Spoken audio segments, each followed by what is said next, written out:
এই নাও তোমার এলাচি চা। ধরো। আরে গরম পানিতে ধোয়া কাপ। ও শুভরা কিন্তু স্টেশনে আসছে। আচ্ছা তোমার ঠান্ডা লাগছে, আমাকে বলবা না? কাশছি তো সন্ধ্যা থেকে, তুমি এতক্ষণে দেখলা?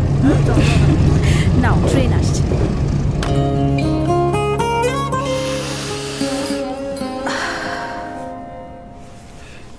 যদিও আমি ইলাচি চা খাই না, তবু থ্যাঙ্কস। অপরিচিত কারো দেয়া কিছু কেন খাবেন? কিছু ছেলেকে সব সময় ভরসা করা যায়। There are always some cool guys. Cool deodorant body spray এবার এলো 6টি এক্সাইটিং ভ্যারিয়েন্টে।